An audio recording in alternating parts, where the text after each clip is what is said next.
My daughter changed the locks on my house while my wife's body was still at the funeral home. She handed me a notice through the door chain, a legal notice, my own daughter, and told me I had 48 hours to collect my personal belongings before her lawyer would arrange the rest. That same night, from a parking lot in Oakville, Ontario, sitting in the truck I had driven for 30 years, I made a phone call that she will spend the rest of her life trying to forget. My name is Gorton. Wait, I need to stop.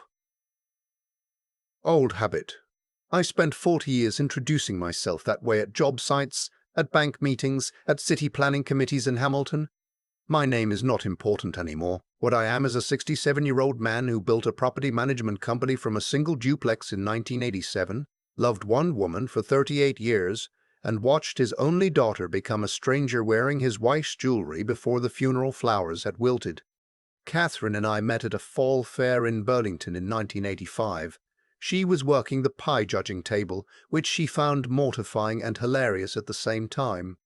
I had come with a friend who abandoned me within 20 minutes for a girl near the livestock barn, so it was just me and Catherine, standing by a table full of apple pies, and she said, without looking up from her clipboard, "If you're going to stand there, you might as well taste this one and tell me what you think."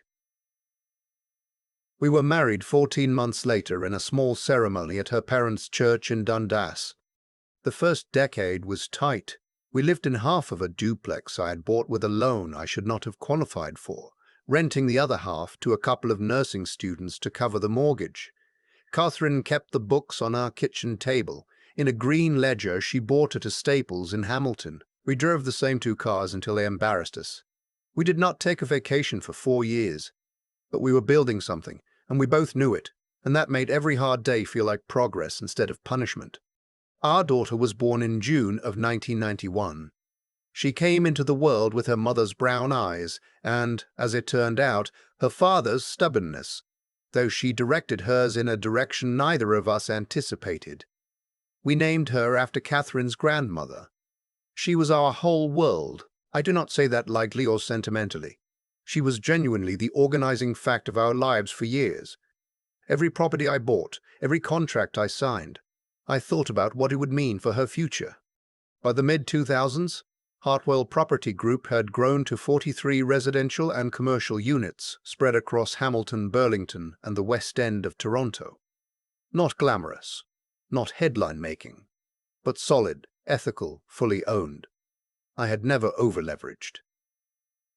Catherine had made sure of that. She once refused to sign off on an acquisition in Stony Creek because the numbers made her nervous, and I argued with her for 3 days, and she was right, and the deal would have cost us badly when the interest rates moved.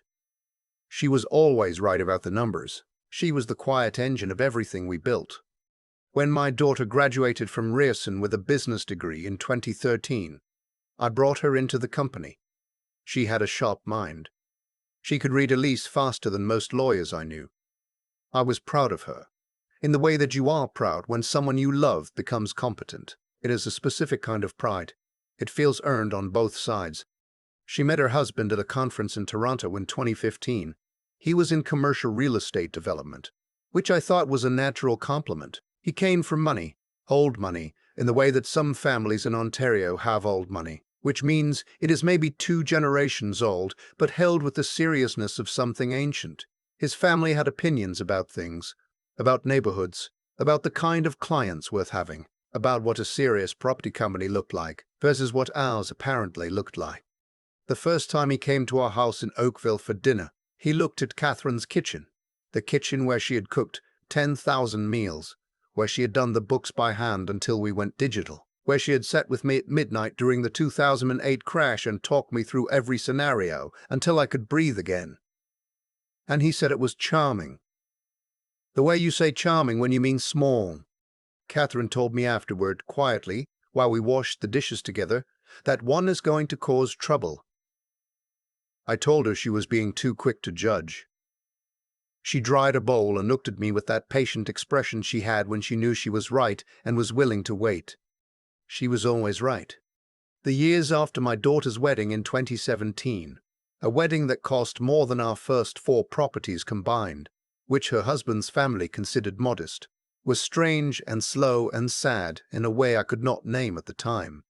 My daughter came to the office less. When she did, she was impatient with the way we did things. The tenants I had known for 20 years were legacy inefficiencies. The below-market rents we kept for two elderly couples in the Burlington building were eroding asset value. Her husband sat in on one of our quarterly reviews and suggested we consider a portfolio rationalization, which meant selling the properties in the older Hamilton neighborhoods where we had started. I said no. Catherine backed me. My daughter looked at her husband and then looked out the window. That was 2019, and it was the last time the four of us were in a room together without a lawyer somewhere in the background. In March of 2022, Catherine was diagnosed with pancreatic cancer. I will not dress up what that sentence means because you already know. The doctor was kind and honest and gave us numbers that did not leave room for negotiation. She had somewhere between 4 and 8 months. I sat in the parking garage of the hospital in Hamilton for 20 minutes before I could drive. Then I went back up to her room and held her hand, and she said, "Well, we knew it was going to be one thing or another eventually." That was Catherine. I called my daughter from the hospital hallway. She was in a meeting. Her assistant took a message. My daughter called back 40 minutes later and said, "Dad, I already talked to Dr. Patel's office. I have some questions about the treatment options. Can you send me the file?" "No. How is Mom?" "No, I'm coming." She sent me a list of questions by email that evening, organized under bullet points. She visited 3 times during the 8 months that followed. 3 times. The first was 2 weeks after the diagnosis, and she stayed for 90 minutes. The second was in July, when Catherine was having a good week and looked closer to herself.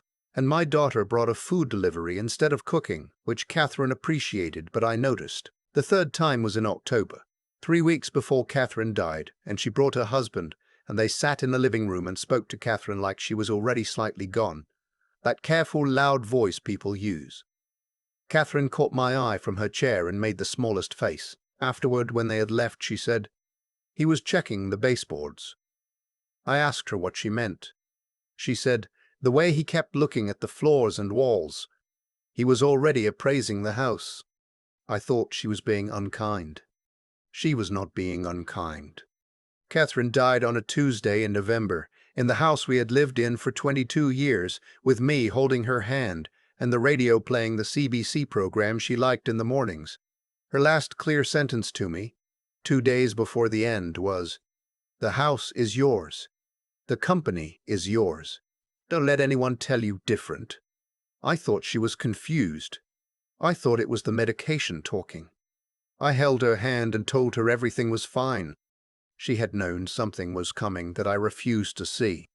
The funeral home in Oakville was booked for the following Friday.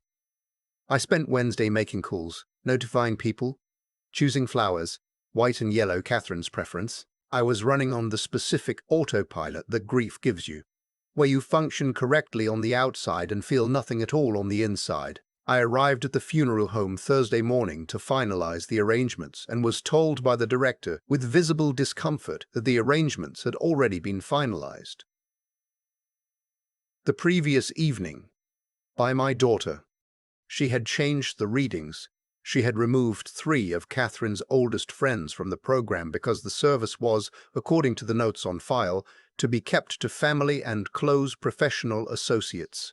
She had approved a coffin I had not seen. She had removed the photo display I had planned, 38 years of photographs, and replaced it with a single-framed portrait from our daughter's wedding where Catherine looked beautiful, and I was cropped out. I called my daughter's cell. Voicemail. I called her husband's office. His assistant said he was unavailable. I drove to the address I had for their house in Mississauga and rang the bell until her husband opened the door, and he looked at me the way you look at a service person who has come to the wrong entrance. "We thought it would be easier for you," he said. "You're grieving. These decisions are stressful." "She's my wife," I said. "I have the right to organize her funeral." He said, "Actually, given the legal situation, that's not entirely straightforward."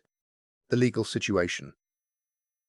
Those 3 words were the first time I understood that what was happening was not grief-driven poor judgment, it was a plan. I found out at the funeral.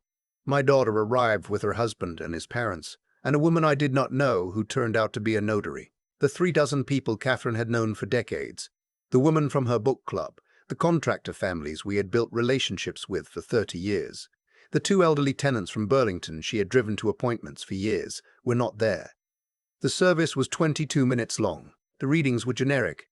The minister had met Catherine once, the previous afternoon apparently, for a briefing. I sat in the front row and held the order of service paper and read Catherine's name printed on it, and I felt like a guest at my own wife's funeral. My daughter did not look at me once during the service. Her husband checked his phone during the final prayer. Afterward, in the parking lot, her husband handed me an envelope. Inside was a letter from a law firm in Toronto. It referenced changes to a document I had never seen, a spousal property agreement, apparently executed in the final weeks of Catherine's illness, that altered the ownership structure of our jointly held assets. According to the letter, my daughter had been designated primary executor of Catherine's estate, with authority over the disposition of the family home and oversight of the company's operating assets pending a review. I read it twice in the parking lot next to a car with a maple leaf sticker on the bumper, in the November cold. Then I drove to a Tim Hortons on Lakeshore and sat there for 2 hours with a coffee I did not drink. I want to be honest about what I felt. Not rage. Not yet. Mostly confusion. Catherine had been too ill in her final weeks to have initiated anything. She could barely hold a pen, so either someone had taken advantage of a dying woman's vulnerability, or the documents were fraudulent, or I was missing information I did not know existed. None of those options made sense to me as a description of my own daughter. Except one of them was true. 3 days after the funeral, my daughter knocked on the door of our house, my house, and told me that per the estate arrangement, she would need access to begin the asset review. I told her we needed to talk first, as father and daughter, about what had happened. She said that was not a productive conversation to have right now. Her husband, standing behind her on the porch, nodded slightly as though confirming a decision they had already made together. I told them I needed a week. 2 days after that, she changed the locks. She had arranged it with a locksmith while I was at a property walkthrough in Burlington. I came home to a different key that didn't turn, and a sealed envelope tucked into the door with a note from a law firm instructing me that under the terms of the estate arrangement, I had 48 hours to retrieve personal effects before the property would be assessed. My personal effects in my house, in the house where Catherine and I had made every major decision of our shared life. I sat on the front step for a while. The November was doing what November does in Ontario. I did not have a plan, but I had a phone, and I had one number I had not dialed yet, and I dialed it from the driveway. His name was David Morrow. He had been my lawyer for 21 years. He answered on the second ring, because he always answered on the second ring. I told him everything. He listened without interrupting, which was how he operated. And when I finished, he was quiet for a moment and then said, "Martin, how much of the company structure does she actually understand?" I told him not as much as she thought. He said, "Good, because there are things in that structure that I don't think anyone has noticed yet. Here is what my daughter and her husband did not know, because Catherine and I had never told anyone, not even our accountant. In 2017, the same year as the wedding, Catherine had insisted we restructure Hartwell Property Group through a holding company registered in Ontario. She had read something about a family in BC who had lost their business through a matrimonial dispute, and she came to me with a proposal. We had hired David to execute it quietly. The 43 properties, the operating accounts, the company brand, these sat inside operating companies. But the ownership of those operating companies, every share, every unit trust, every controlling interest, sat inside a holding structure that my daughter had never been given access to, and whose existence was not referenced anywhere in the documents she had apparently arranged during Catherine's final weeks. The spousal property agreement her lawyers had drawn up, the one I had never signed or seen, gave her authority over Catherine's direct personal assets and named her executor of the estate. But it did not, could not, transfer ownership of a holding company I controlled independently. They had moved pieces on a board without knowing there was a second board. David called me the following morning. I reviewed everything. Their documents are concerning but limited. They've claimed authority over things they don't control, and there are some execution issues with the notarization that I want a colleague to look at." "How serious are the issues?" I asked. "Serious enough that I wouldn't want to be the notary," he said. "What happened over the following 60 days? I cannot describe entirely because some of it is still proceeding through the courts. But I can tell you the outline. David filed to contest the estate documentation based on the notarization irregularities and evidence of undue influence on a person who was, by medical record, severely cognitively compromised in her final weeks. He filed separately to clarify the ownership structure of Hartwell Property Group, which had the effect of immediately freezing the asset review my daughter had been conducting. The law firm she had hired, a mid-sized Toronto firm with a glossy website, turned out to be less experienced with holding structures than they had represented. My daughter called me 6 weeks after changing the locks. She did not call from her personal number. She called from her husband's phone, which I found telling. Her voice had a quality I had not heard since she was a teenager, and had broken something she valued. "Dad," she said, "I think we need to talk." I told her I agreed, but that going forward, all communication would need to go through David. She said, "This isn't what I wanted." I said, "Then I don't know what you wanted, because from where I'm standing, you changed the locks on the house your mother and I built together and handed me a legal notice 3 days after her funeral. So if this isn't what you wanted, you did a thorough job of making it happen anyway." There was a long silence. "Marcus told me," she started. "Marcus was her husband." "I know," I said. "I know what Marcus told you." I hung up, and I poured myself a scotch from the bottle Catherine and I kept for things worth celebrating, and I sat at the kitchen table of the house I was back in. David had arranged an emergency injunction within the first week, and I looked at Catherine's green ledger still on the shelf where she had always kept it, long after we had gone digital, because she said it reminded her of why we worked hard, and I thought about all the things she had known that I had not wanted to see. The court process is ongoing, and I will not pretend otherwise. These things take time in Ontario, but the preliminary findings on the notarized documents have been what David expected, and the firm my daughter hired has withdrawn from the file, and Marcus has retained a separate lawyer, which tells you something about the durability of a marriage built on someone else's inheritance. What I have done with the time is this. Catherine had always talked about starting a small foundation for family housing support in Hamilton, in the neighborhoods where we had started, where working families were being priced out of homes they had rented for 20 years. We had talked about it as a retirement project. I started it last spring. It is called the Catherine Hartwell Fund, and it operates through the Hamilton Community Foundation. We have helped 11 families with first and last month's rent assistance and emergency home repair support. It is not 200 houses, it is 11 families. But Catherine would have known all 11 of their names already. My daughter and I have not spoken since the phone call. I do not know if we will. That sentence costs me more than anything else I have written here, because she was, for so many years, the best thing Catherine and I made together. But what she did in those weeks was not a mistake made from grief. It was a plan made with a lawyer and a notary and a husband who had been appraising our baseboards for years. You do not recover easily from the knowledge that your child looked at the work of your life and saw an acquisition. I still live in the house. I still run the company, though more quietly now, with fewer ambitions than I once had. I have dinners sometimes with the elderly couple from the Burlington building, who bring food I cannot identify but eat gratefully. I go to the Tim Hortons on Lakeshore occasionally and think about that afternoon in November when I sat there with a cold coffee and tried to understand what had just happened to my life. Catherine told me, near the end, not to let anyone take what was ours. I think she meant the house and the company and the legal structures David had helped us build, but I think she also meant something harder to register with a notary, the story of two people who met at a fall fair in Burlington and built something real and tried to do right by the people around them. Nobody changed the locks on that. I keep coming back to something Catherine said in those last weeks, when I thought she was confused by the medication. She told me not to let anyone take what was ours. I spent months thinking she meant the house, the company, the legal structures David had built around us quietly and carefully for years. But sitting here now, I think she meant something harder to put on paper. She meant the truth of what we were, and no notary in Toronto can touch that. What happened to us? To me, to my daughter, to the marriage she built on someone else's inheritance, was not random. I have thought about this enough to say it plainly.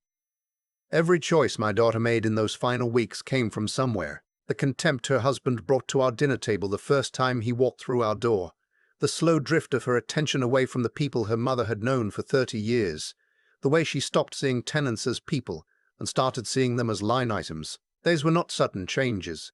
They were the compound interest of small moral decisions made over years, each one slightly easier than the last, because the previous one had already been made. And eventually, you are standing in a parking lot handing your father a legal notice 3 days after his wife's funeral. And you have convinced yourself it is practical, it is necessary, it is just how things work. That is what happens when you let someone else define what is worth keeping. I do not say this to excuse myself. I stayed willfully blind longer than I should have. Catherine told me in 2017 that her husband was appraising our baseboards. I defended him. I told her she was being unfair to a man we barely knew yet. The truth is I did not want to see it because seeing it would have meant a fight I was not ready for. That was not wisdom. That was comfort dressed up as generosity. The most useful thing I did in my marriage was trust Catherine's judgment more than my own instincts toward peace. The restructuring we did in 2017. The holding company David registered quietly while we drove to a notary in Hamilton on a Tuesday afternoon. That came from her. She had the clarity to prepare for a future she hoped would never arrive. What I've learned, if I am honest, is that integrity is not just a private virtue. It has architecture. It has legal instruments and documented structures, and a lawyer who answers on the second ring. Catherine understood that the values you build your life on need protection the same way any other asset does. You cannot just hold them in your heart and expect the world to respect them. You have to build around them. That is not cynicism. That is the intelligence of someone who has seen enough to know the difference between trust and naivety. And then there is the matter of getting back up. I was 67 years old, sitting on my own front step in a November that felt personal, with a locksmith's work between me and 38 years of my life. The easiest thing would have been to accept the version of events my daughter and her husband had prepared. Some people do. Some people are tired enough that the path of least resistance feels like dignity. I was tired too, but Catherine's green ledger was still on that shelf, and the Burlington tenants still called me on my birthday, and David still answered on the second ring. You find out what you are made of, not in the moments when things are going well, but in the specific Tuesday evening when everything has been taken, and you have to decide whether to dial. I dialed. The 11 families in the Catherine Hartwell Fund did not get there because I was righteous. They got there because I was stubborn and careful, and because I had spent 38 years being married to someone smarter than me, who made sure I had the tools when I needed them. That combination, doing right by people, thinking clearly under pressure, and refusing to sit down when the story isn't finished. That is the only inheritance worth passing on. My daughter chose differently. I hope, one day, she understands what she traded away. Not the properties, not the accounts, the example,